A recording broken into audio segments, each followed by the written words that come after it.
My name is Serafina Rossi, and I am 34 years old.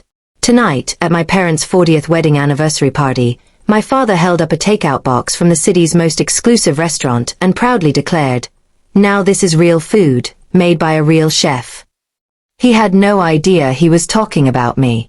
I let him finish his little speech, let him soak in the praise from our family and friends for discovering such a gem. And then, when the applause died down, I delivered the first course of a meal they would never forget, the truth. The party was a picture-perfect scene from a magazine.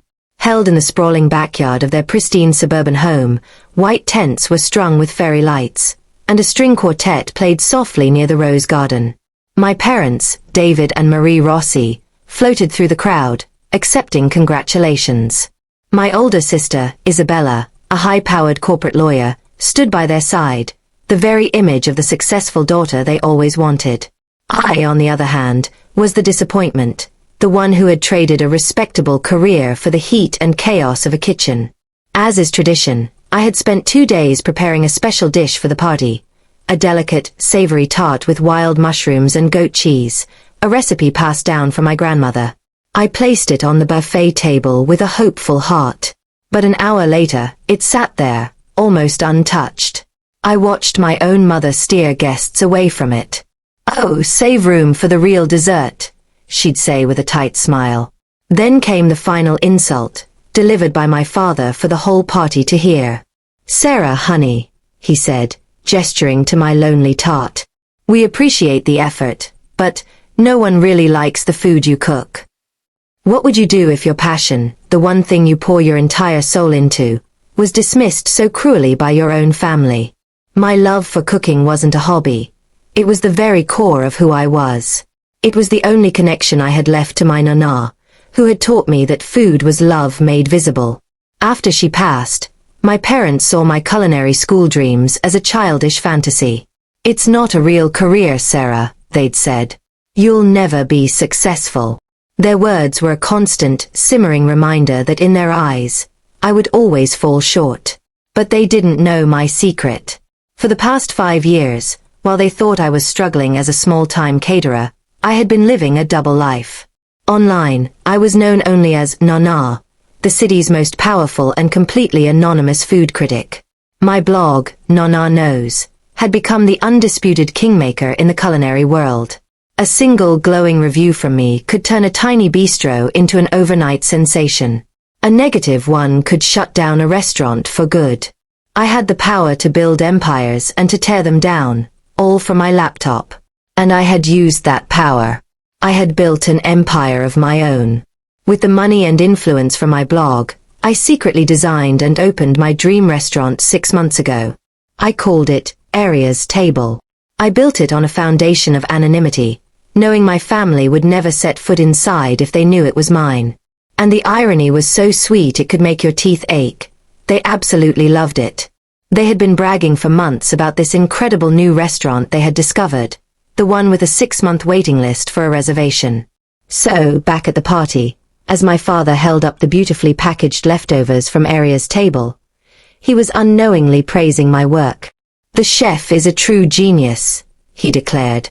"Isabella's firm is trying to get them to expand, but the owner is a total mystery." He looked at me, a pitying smile on his face. "Maybe you could learn a thing or two from them, Sarah." The crowd murmured in agreement. This was my moment.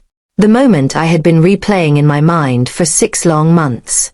I stood up, and a hush fell over the crowd.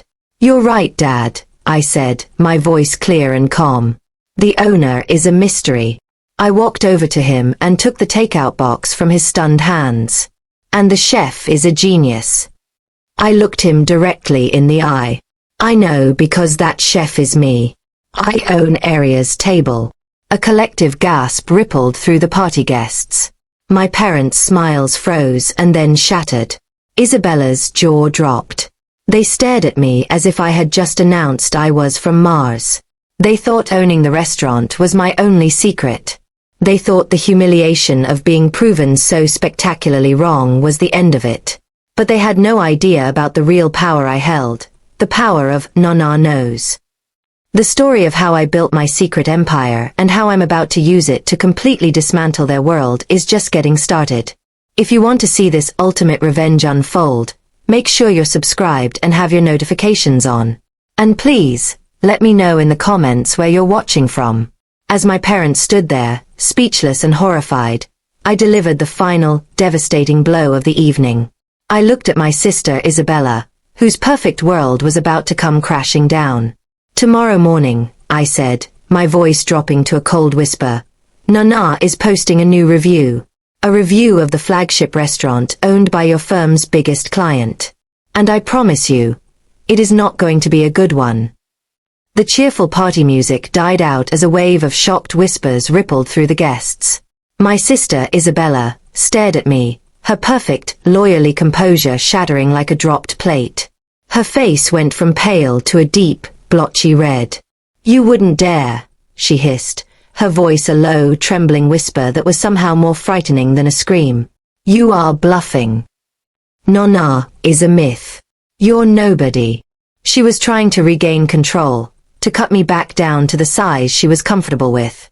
But I was done being small. I didn't argue. I didn't raise my voice. I simply took out my phone, unlocked it, and showed her the screen. There it was, the draft of my new blog post, ready to be published. The headline was simple and brutal, the Sterling Steakhouse, all sizzle, no soul.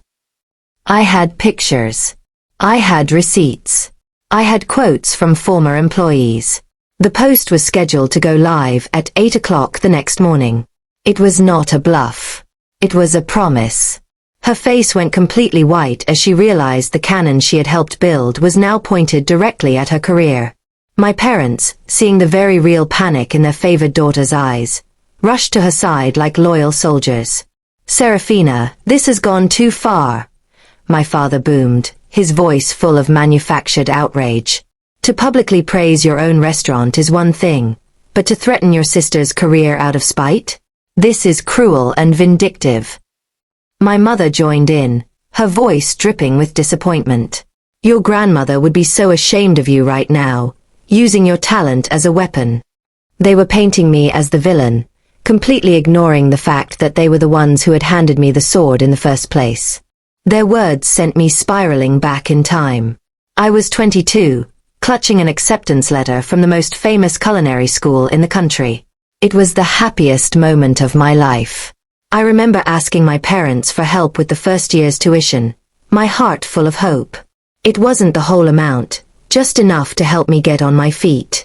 They seemed open to it, until Isabella sat us all down in the living room for what she called a family financial meeting. It felt less like a meeting and more like an execution. Isabella, already a successful young lawyer, had prepared a presentation. She had charts and statistics showing that most culinary graduates fail. She called my dream a bad investment and a dead-end career path. With cold, clinical precision, she convinced our parents that giving me the money would be like throwing it into a fire. I will never forget the smug, satisfied look on her face as she watched my dream turn to ash. She wasn't just giving financial advice. She was making sure I stayed in my place, beneath her. Looking at her now, at her panicked face under the soft glow of the party lights, I felt a strange sense of calm. Have you ever had someone in your life, maybe even a family member, who actively tried to crush your dream? It's a very specific kind of pain. I'd love to hear in the comments how you found the strength to prove them wrong. It's a story I think we all need to hear. Stop this, Sarah, Isabella said, her voice shifting from anger to desperate negotiation. What do you want? Is this about money? I can write you a check. Do you want a public apology? Fine. Name your price. Just tell me what it will take to make this go away. She thought my deep, decades-long hurt could be settled like one of her corporate lawsuits. She thought my soul had a price tag. That was her biggest mistake. This isn't about you anymore, Isabella, I said, and she looked genuinely confused. It's not even about me. It's about the Sterling Restaurant Group. I know how they cut corners. I know how they underpay their staff and lie about where their ingredients come from.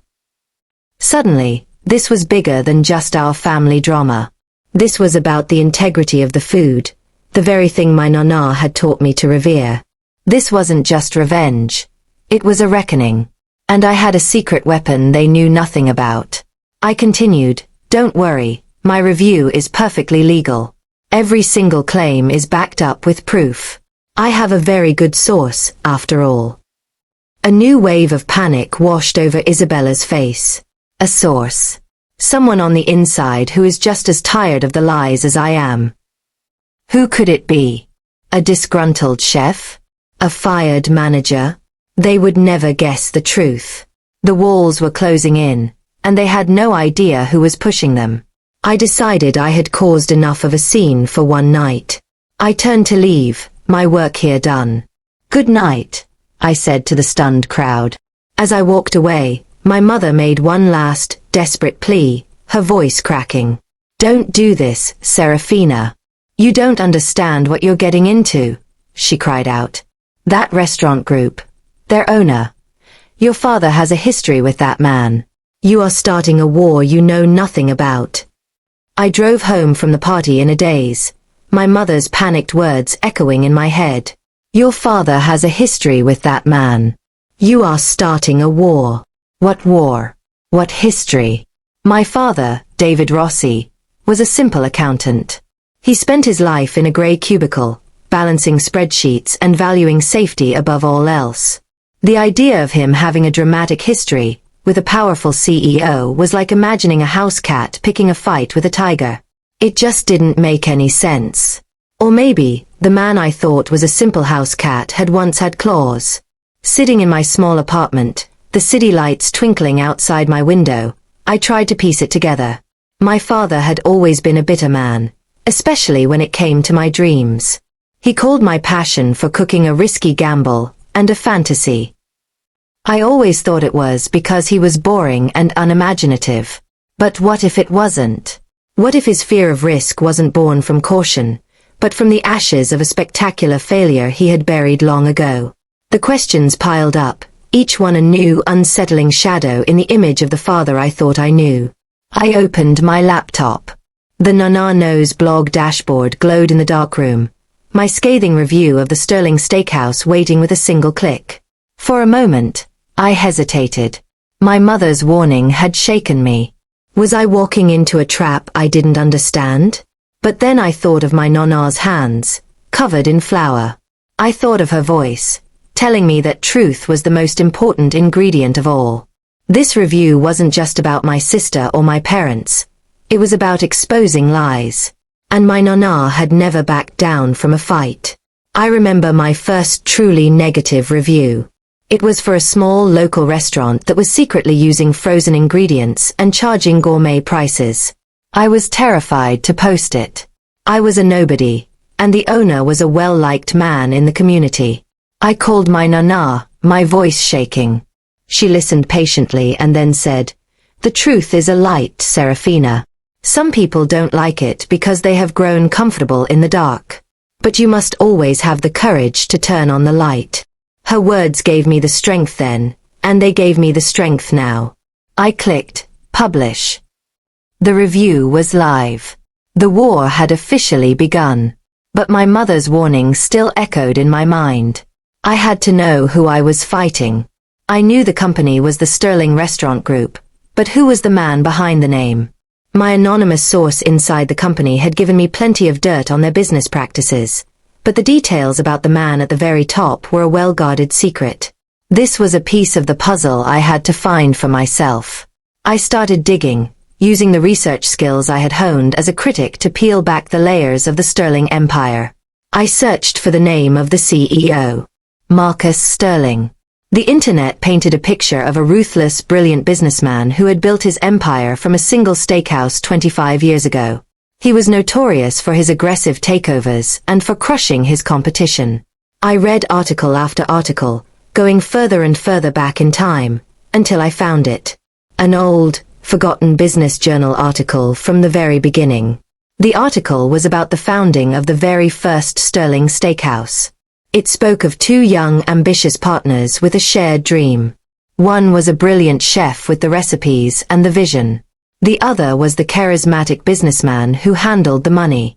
The chef, the article said, was a man named David Rossi. My father. It said he was bought out of his half of the company for a pittance just before it exploded into a national sensation. He wasn't just an accountant. He was the ghost of a co-founder. This new information hit me like a physical blow. It changes everything, doesn't it? Have you ever learned something about your parents' past that made you see your entire life differently? It feels like the world has been tilted on its side. I would be fascinated to hear about it in the comments. My father's bitterness, his dismissal of my dreams. It wasn't about me at all. It was the echo of his own broken dream, a dream that Marcus Sterling had stolen from him. Suddenly, my review wasn't just a personal attack on my sister's client. It was an unintentional act of war against the very man who had destroyed my father's life. The irony was almost too much to bear. I had set out to get revenge on my family for disrespecting my dream, but I had accidentally stumbled into a battle for the dream my father had lost decades ago. The complexity of it all made my head spin. I was fighting my father's oldest enemy, but was I fighting for him? As I sat there, trying to process this world-shattering revelation, my phone buzzed, vibrating against the wooden desk. It was an unknown number, a private caller. My heart leaped into my throat. I answered cautiously, my voice a quiet, "Hello." A man's voice, smooth as silk but cold as ice, spoke on the other end. "Miss Rossi? Or should I call you Nana?"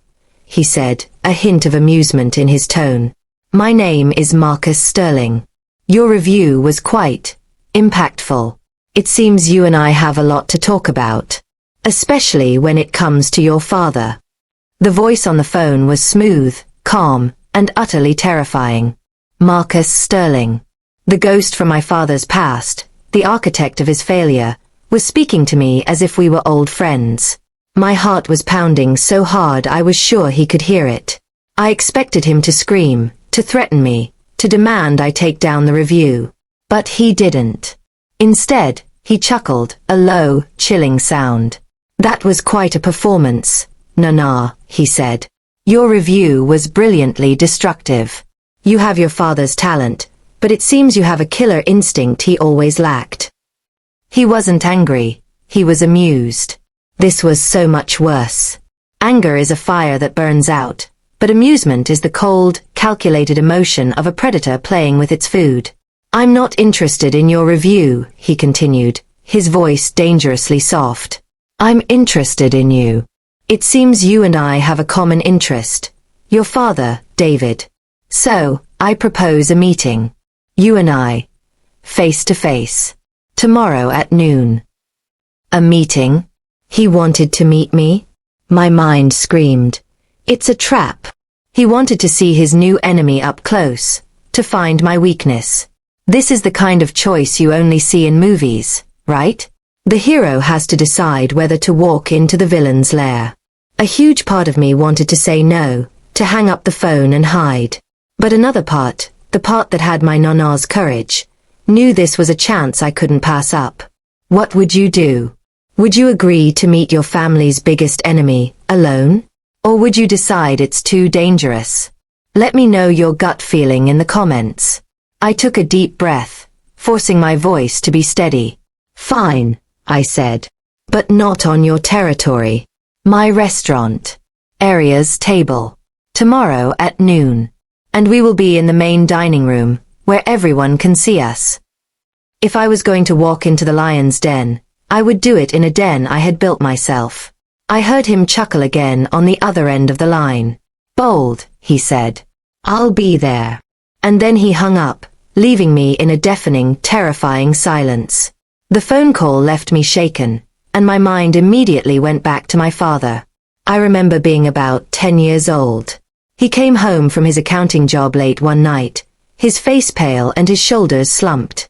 He walked into the kitchen, didn't say a word, and just stared out the window for a long time.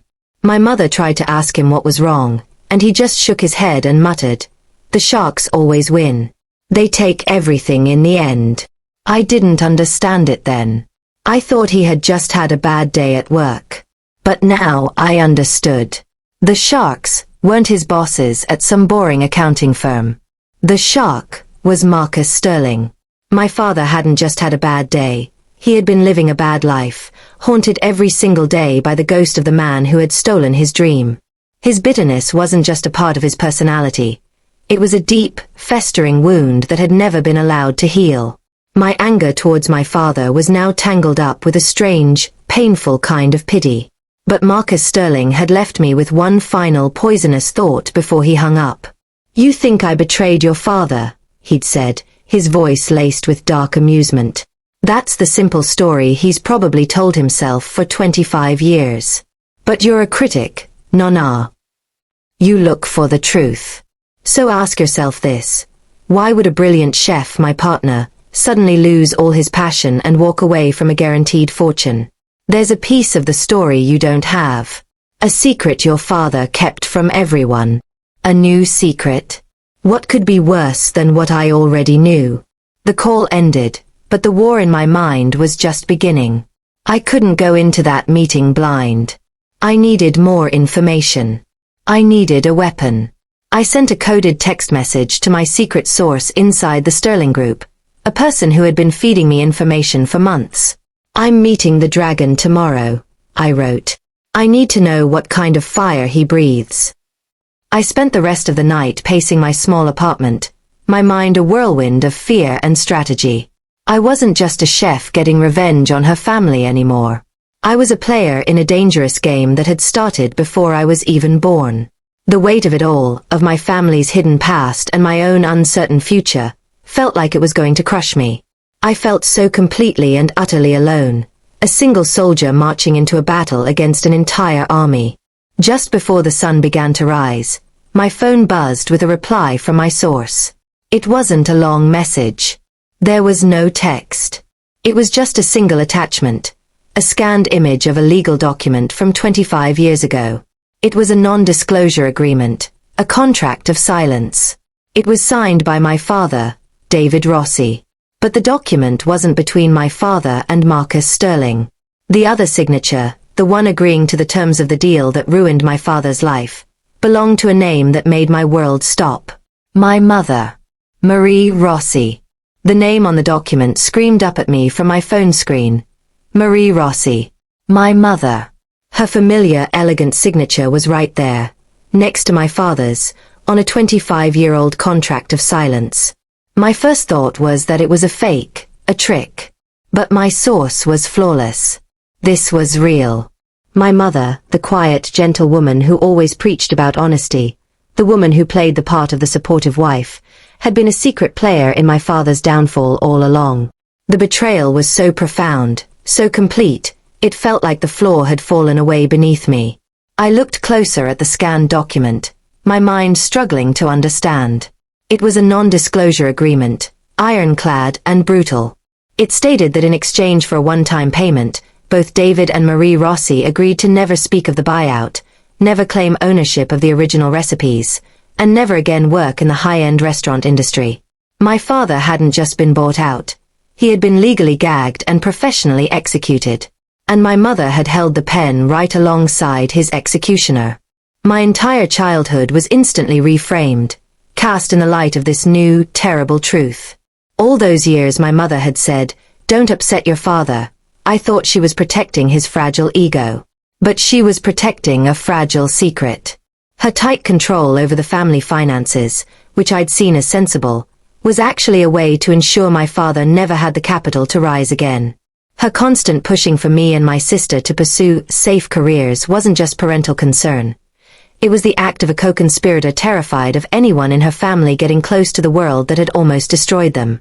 A memory, sharp as broken glass, came back to me. I was 16. My father had just received a small inheritance from a distant aunt. He was so excited. He had an idea for a small bistro, a tiny place he could run himself.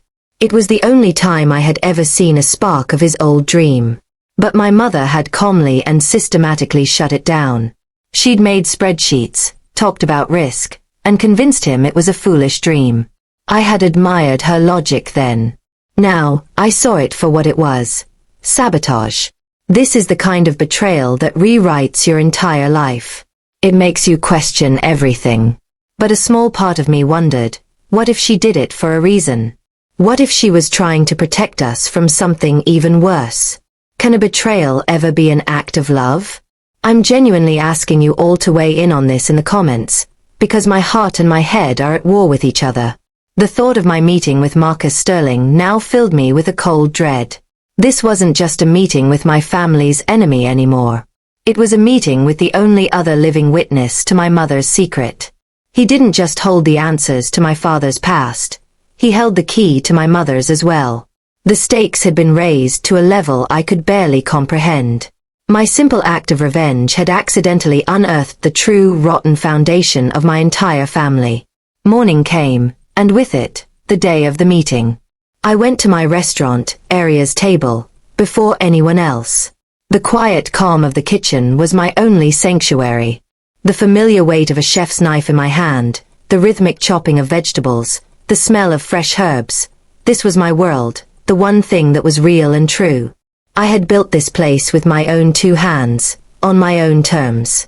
Whatever happened today, whatever monsters came through that door, they would be entering my kingdom. I prepped for the lunch service, my mind a strange mixture of calm focus and screaming anxiety. I briefed my manager. A man named Marcus Sterling is coming for lunch at noon, I told her. He has a reservation for 2 at table 7. Treat him like any other guest. Just let me know the moment he arrives. Table 7 was my choice. It was right in the middle of the dining room. It was visible, public, and safe. There would be no secret meetings in dark corners.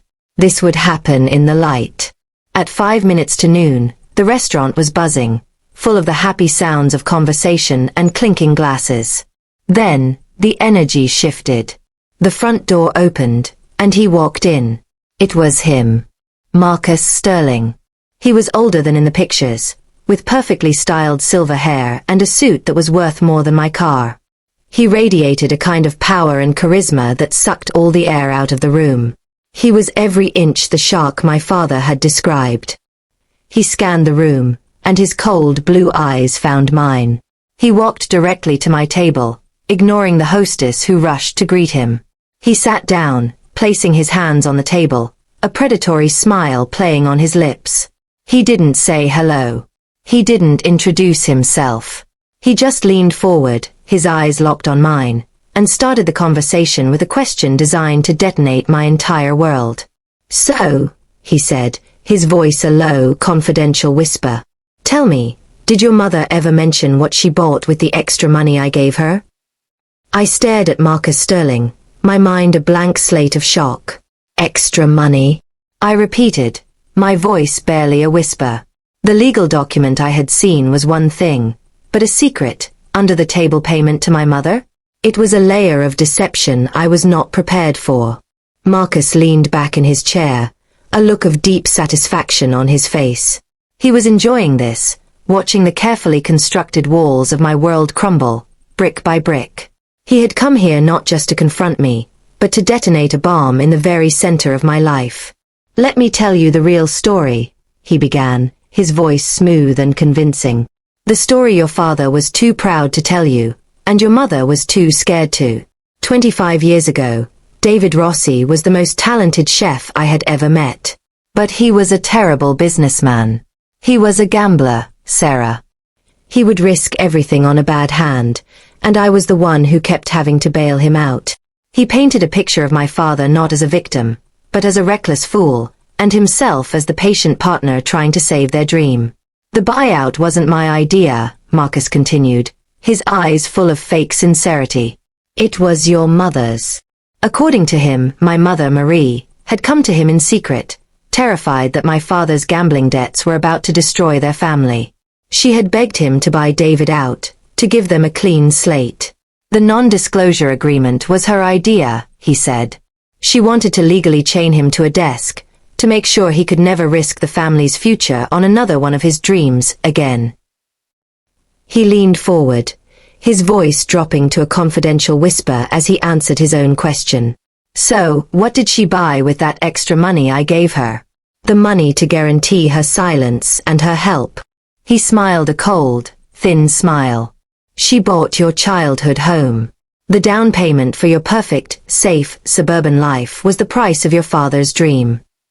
The words hit me with the force of a physical blow. The very foundation of my life, the house I grew up in, was purchased with the blood money of my father's greatest failure, a deal brokered by my own mother. This is an impossible situation, isn't it? My mother's betrayal might have been a desperate act to protect her children from a gambling father. Can you forgive a lie if it was told to keep you safe from a different, bigger danger? I'm honestly asking because my entire understanding of right and wrong was shattering. I need to hear what you think in the comments. Was she a villain or a hero? I found my voice, which was shaking with a mix of anger and confusion. Why are you telling me all of this? I demanded. What do you want from me? This wasn't a friendly history lesson. This was a calculated move by a master manipulator, and I needed to see the angle. He wanted something, and I was terrified to find out what it was. Your father wasn't just a gambler, Marcus said, his voice turning hard. He was vindictive. When he knew he had lost, he created an insurance policy. A little black book. A ledger of all my early business deals, the ones that weren't exactly clean. It's nothing that could put me in jail, but it would be a professional nightmare if it ever got out. He looked at me, his eyes like chips of ice. He kept that book, and I believe it's still hidden somewhere in that house. I want it. Here it was. The real reason for this meeting. You want me to find it for you, I said, my voice flat. That's why you're here. Exactly, he replied. Your review is a problem, yes, but you have access to something I've wanted for 25 years. He then made his offer, a deal with the devil himself. Find me that book, he said, and I'll give you something you've wanted your whole life. The original, handwritten recipe book that belonged to your grandmother. The one your father lost, all those years ago. The air left my lungs. The recipe book. I was a little girl, standing on a stool in my nana's kitchen, her hands guiding mine as we kneaded dough. After she passed, that book, filled with her handwriting and her secrets, was the most precious thing in the world to me.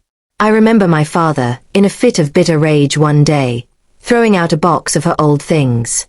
He'd claimed the book was in there by accident. I never believed him. And Marcus Sterling knew it. He stood up, placing his business card on the table. You're a truth teller, Nana, he said, his voice a silky whisper as he walked away. I'm just offering you a bigger, more complicated truth to tell, and a chance to reclaim the only part of your family that was ever pure. He paused at the door. You have 24 hours to give me an answer. He left me sitting there, in the middle of my beautiful restaurant, with an impossible, soul-crushing choice. Do I betray my father's deepest secret to reclaim my grandmother's sacred legacy? Marcus Sterling walked out of my restaurant, leaving his business card on the table like a tombstone. The cheerful sounds of the lunch service faded into a dull roar in my ears. I was frozen in my chair, trapped in the impossible choice he had left me. My father's secret or my grandmother's soul. A book of darkness versus a book of light. It felt like a cruel test, designed to tear me apart. No matter what I chose, I would be betraying someone I loved. It was a perfect trap, and I was the only one caught in it. I spent the rest of the afternoon in a daze, my mind weighing the two great betrayals of my life. My father's bitterness had cast a long, cold shadow over my childhood, making me feel small and worthless. But my mother, her betrayal felt so much deeper. She had stood by and watched him suffer in silence for 25 years. She had let him carry the shame alone, all while pretending to be the perfect, supportive wife. But Marcus's story painted a different picture, one of a desperate woman trying to save her family from a man who was destroying himself. I realized I couldn't make this choice based on a story told by a snake like Marcus Sterling. He was a master manipulator, and he had surely twisted the truth to serve his own needs. Before I could decide whose legacy to protect, I needed to hear the real story. I had to confront my parents. Not with the anger of a hurt daughter, but with the cold, hard facts of an investigator who had uncovered their secrets. I was done with the lies. I needed a confession. This is maybe the scariest part of this whole story. How do you even begin a conversation like that? Hey Mom and Dad, I just had lunch with your archenemy, and he told me our entire life is a lie. It sounds crazy. I would honestly love to hear your advice in the comments. If you had to confront a loved one with a terrible secret, how would you do it? I felt like I needed a script, but I knew this was a scene I would have to improvise. I drove to my parents' house, my heart a cold, heavy stone in my chest. I didn't call first. I just showed up, letting myself in with the key I still had. I found them in the living room with my sister, Isabella. The three of them were in the middle of a tense, quiet argument. No doubt about me. They stopped and stared as I walked in, their faces a mixture of anger and fear. The sight of them, a united front against me, erased any hesitation I had. I didn't waste time with greetings. I walked to the coffee table and placed Marcus Sterling's business card down in the center of it. I had a meeting with him today, I said, my voice calm and even. Their shocked silence was all the confirmation I needed. He told me about the non-disclosure agreement. He told me about the gambling. I looked at my mother. And he told me about the secret payment he made to you. I then looked at my father. And he told me he wants me to find your little black book. It was my father who broke first. The decades of pride and bitterness finally crumbled, and a wave of shame washed over his face. It's true, he whispered, his voice hoarse with a pain I had never heard before. He confessed everything, the gambling debts, the bad decisions, the terror of losing it all. The little black book, he explained, was his only shield. It was the one thing that kept Marcus from completely crushing him, the one piece of power he had left in a powerless life. He wasn't a monster. He was just a broken man. Then my mother began to speak, her voice choked with tears she had held back for 25 years. The secret payment wasn't for a house. It was to pay off a dangerous loan shark my father owed money to, a man who had threatened to harm their family. She had gone to Marcus in absolute desperation, making a deal with one devil to save her family from another. I destroyed your father's dream to save his life, to save all of us, she sobbed. And I have lived with that secret every single day. In that moment of raw, painful honesty, everything shifted. The anger between us, the years of resentment, it all just dissolved. We were not enemies. We were a family, broken and scarred by the actions of one powerful, ruthless man. Marcus Sterling had not only stolen my father's dream, he had poisoned our entire family with the secrets he forced them to keep. We were all his victims, and he was now trying to use me to finish the job. I looked at my father's shame, my mother's tears, and my sister's shocked face. My decision was made. It was no longer about choosing between my father's secrets and my grandmother's legacy. It was about choosing my broken, messy, but real family over the monster who had tried to destroy it. A new plan, bold and dangerous, began to form in my mind. I took out my phone. My family watched me, their eyes full of uncertainty. But I didn't dial the number on Marcus Sterling's business card. I sent a coded message to my secret source. The deal is off, I wrote. But the hunt is on. I am going to find that little black book. But I'm not giving it to Marcus. My thumb hovered over the send button as I wrote the final sentence. We're going to use it to destroy him. Together. For the first time in what felt like a lifetime, the four of us were on the same side. The anger and the secrets that had been a wall between us had crumbled, leaving behind a fragile, awkward, but united family. My message to my source was a declaration of war. And now, sitting in the living room where it all began, we had to plan our first move.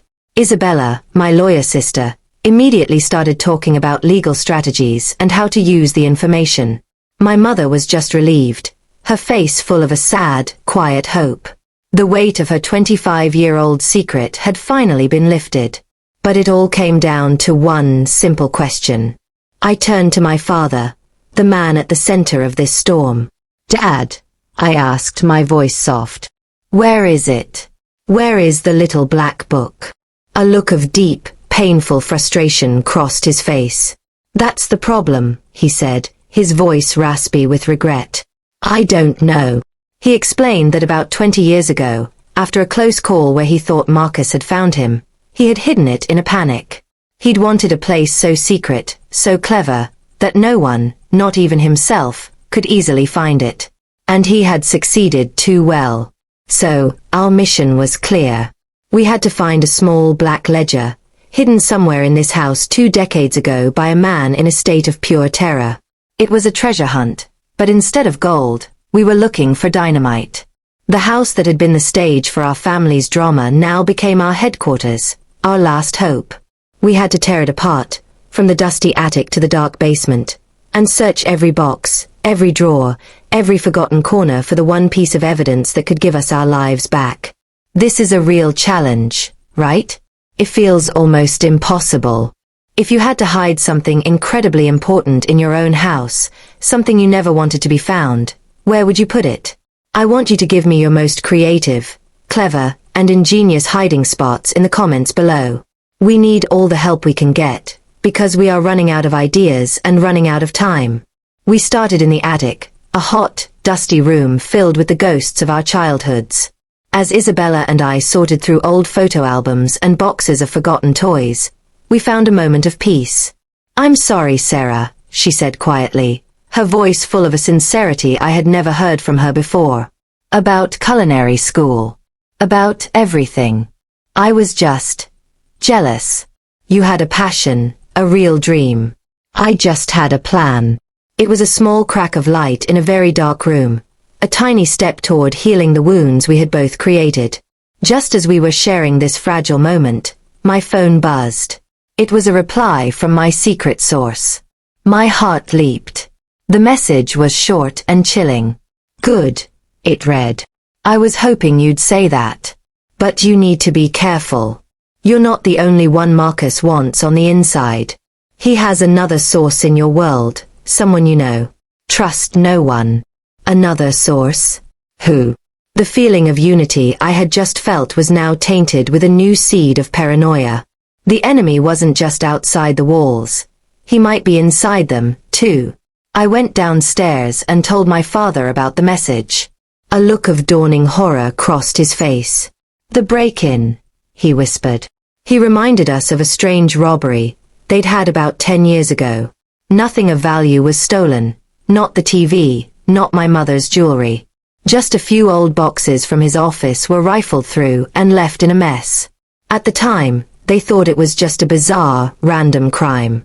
Now, we knew the truth.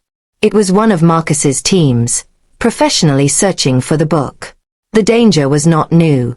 It had been silently surrounding us for years. The pressure was on. The 24-hour deadline Marcus had given me was ticking away.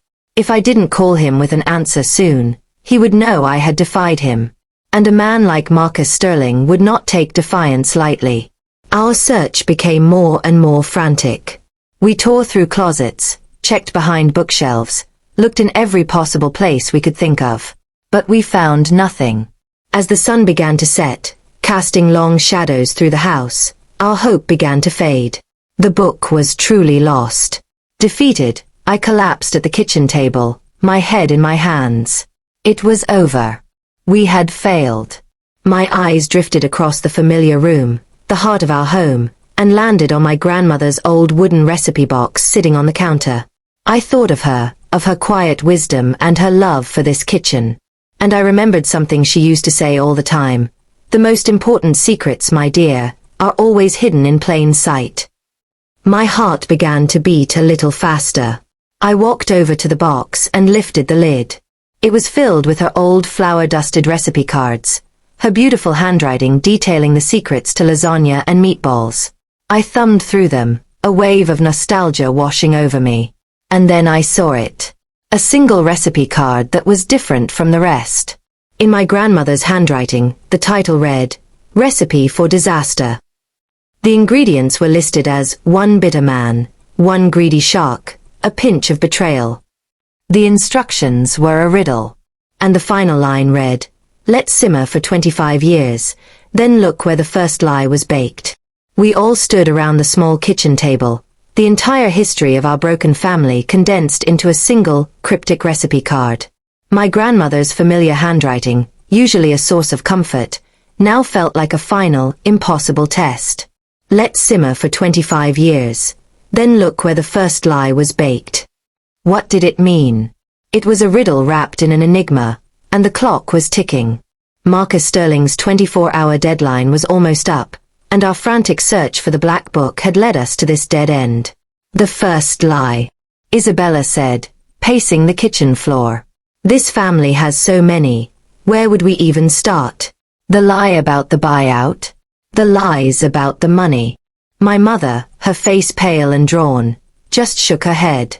It could be anything, she whispered. My father was silent, staring at the card with a look of deep, painful concentration. He knew this was a message from his mother, a final piece of a puzzle he had been trying to solve his entire adult life. The riddle wasn't just about a place, it was about a memory. I looked at my father. Dad, I said gently, forget the buyout. Forget Marcus. Think further back. The very first lie. The one that started it all. What was the first lie you ever told Mom? My question hung in the air, deeply personal and direct. My father looked at my mother, and a flicker of a memory, a sad, distant smile, touched his lips. It was a cake, he said, his voice thick with emotion. For your mother's 21st birthday. I wanted to impress her so badly.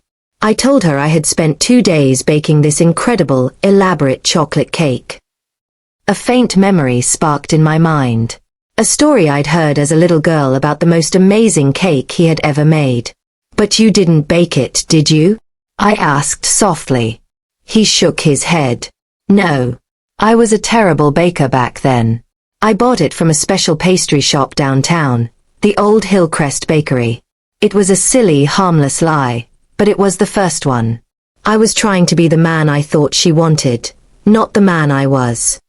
It was a small, foolish deception, but it was the foundation upon which all the other, bigger lies had been built. Suddenly, the riddle made perfect, literal sense. Where the first lie was baked. The lie was the cake. And it was baked, or rather purchased, at the Hillcrest Bakery.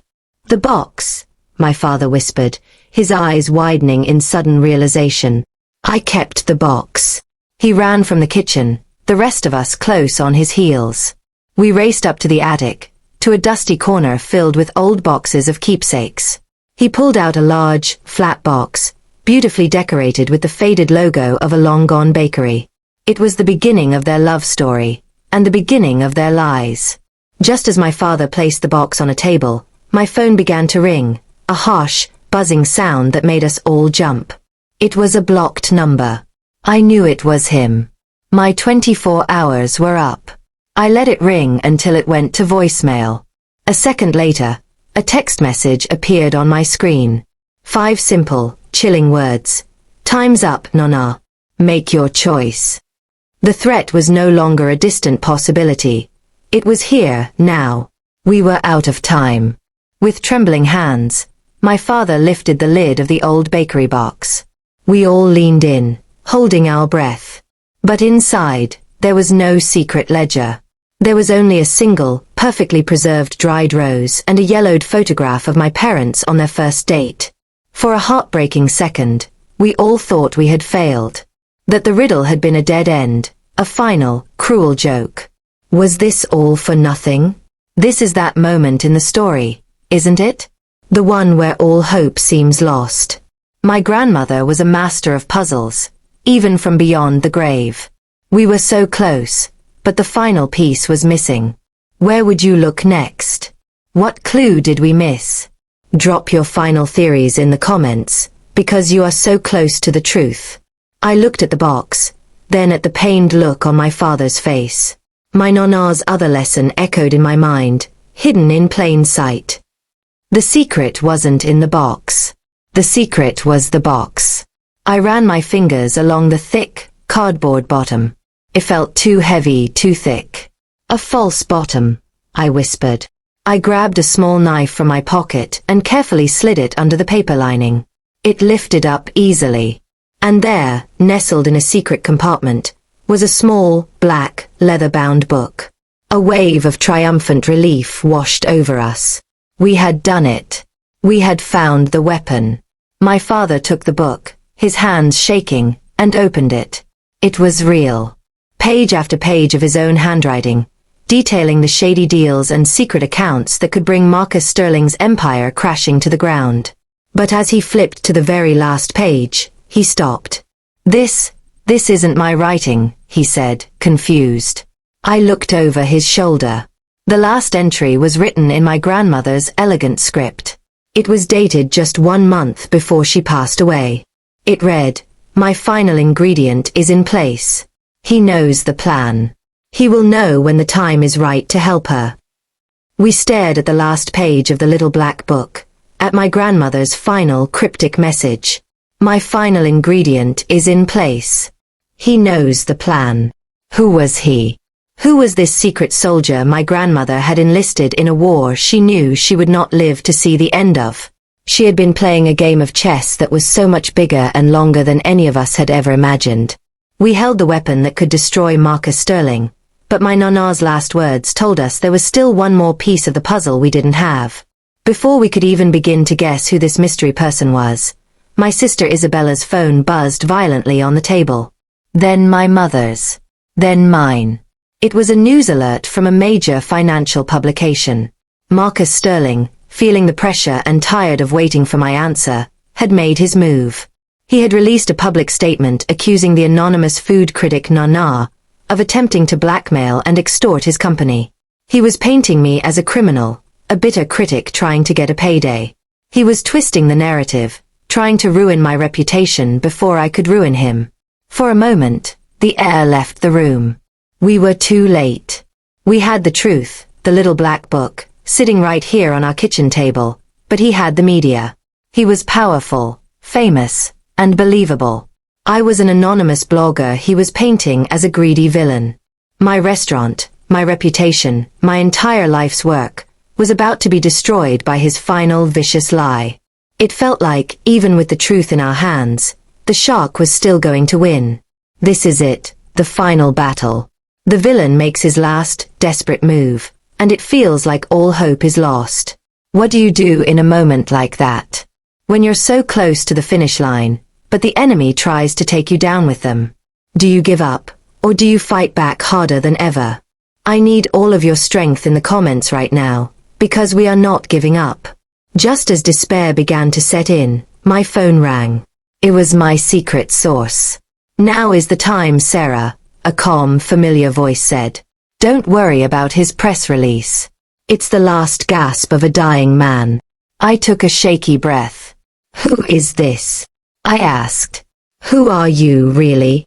The voice on the other end of the line replied. "Your grandmother called me her final ingredient. My name is Julian Croft. 26 years ago, Marcus Sterling destroyed my father's life, too. Your grandmother found me, and we have been waiting for this day ever since." The truth was finally revealed. My grandmother, in her infinite wisdom, had found another victim of Marcus's greed and had placed him inside the Sterling Group years ago as a sleeper agent. Julian was her final, brilliant move in a chess game that had spanned decades. He had been my secret source all along, a ghost in the machine, waiting for the right moment to strike. He was the final ingredient in her recipe for disaster. Julian explained the full, breathtaking scope of my grandmother's plan. The little black book, he said, was the key to the past. But he had spent the last 10 years gathering the key to the present. He had emails, financial records, and sworn testimony from other employees about Marcus's current, illegal business practices. The old sins in the book, combined with the new evidence he possessed, would create a firestorm that Marcus could not escape. "I have already sent my entire file to the top investigative journalist at the New York Times," Julian explained. "She is waiting for one last thing to make the story undeniable, a piece of the past." He told me to scan the 3 most damaging pages from my father's little black book and email them to the journalist. The old world crimes, proven by the New World evidence. It was the perfect trap, designed by a wise old woman and sprung by the children of the men he had wronged.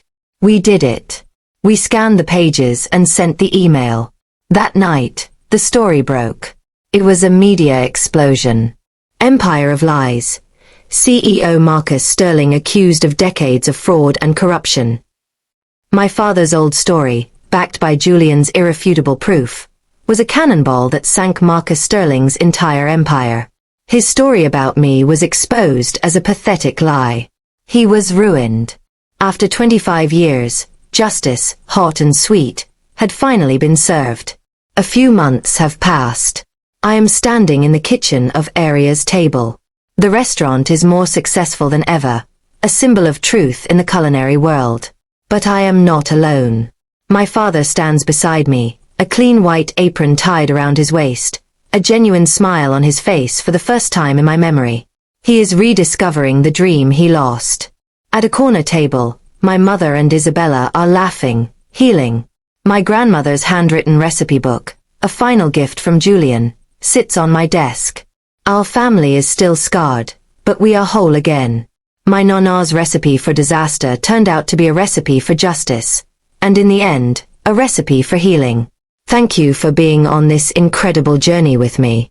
If this story about family, truth, and the sweet taste of justice has touched your heart, please give this video a like, share it so others can find it, and subscribe for more stories that feed the soul.